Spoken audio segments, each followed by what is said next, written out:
All right, today we're going to talk about a really powerful idea, one that kind of flips our modern obsession with knowing everything completely on its head.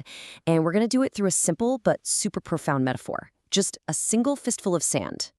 Just let that sink in for a second. In this age of constant information overload, right? This question is more important than ever. What if the real secret isn't about cramming your brain with more and more data, but about finding those few essential truths that can actually genuinely change your life? Okay, let's get in. So to really get this, we've got to go back to the source of the metaphor. It all comes from the story about the Buddha standing by a river. So the story goes, he bends down, picks up this little handful of sand, and he asks his followers, hey, what's greater, the sand here in my hand or all the sand in all the rivers and oceans in the entire world? And of course, the answer's obvious, right? And that's exactly the point he's making. His total direct knowledge was just vast, immeasurable, but what he chose to teach was this tiny, carefully selected handful. Which begs the question, right? Why would he hold back? Why not just teach everything he knew? Well, this brings us to the absolute core of the metaphor, this huge distinction between just having more knowledge and having useful knowledge.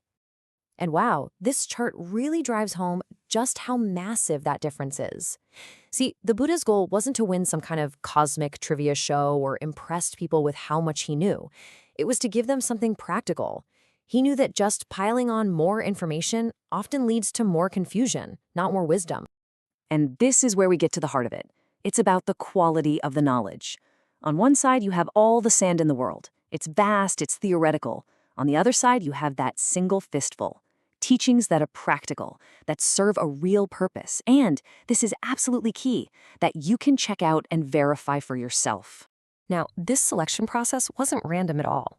The Buddha had some super clear principles he used to decide what made it into that precious fistful of sand. Let's break those down. Think of these two principles as like the ultimate filter. First up, practicality. Does this piece of knowledge actually do something? Does it help end suffering? If the answer is no, then it doesn't matter how true it is, it's just noise. And second, verifiability. Can you prove it to yourself through your own experience without having to just take someone's word for it? So the crucial point here is that these teachings are a tool, not a data dump.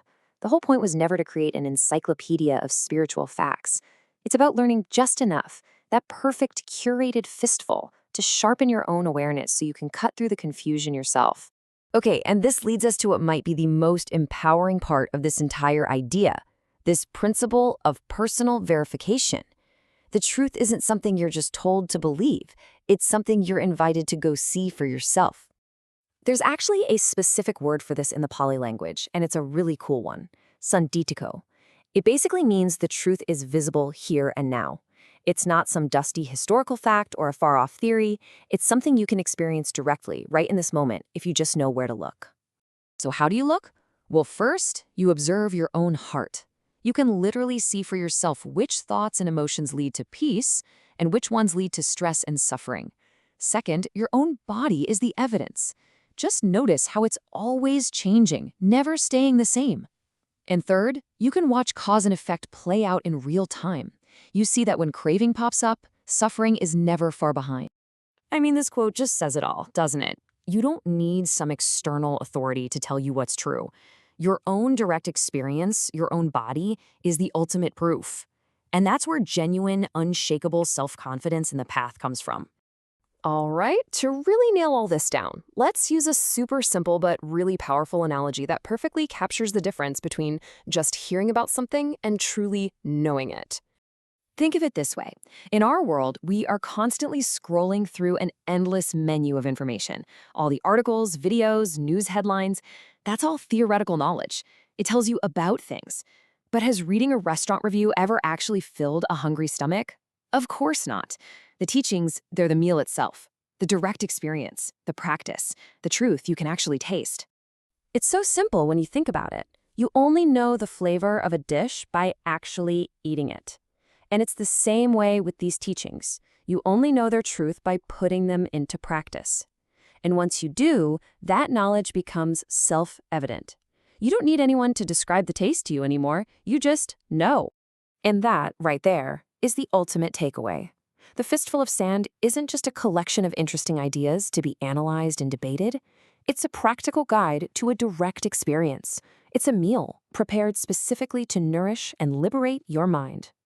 So I'll leave you with this to reflect on. In this huge, vast ocean of information that's always coming at you, what is your essential fistful of sand? What's the practical, verifiable knowledge that truly matters for your own well-being right here, today?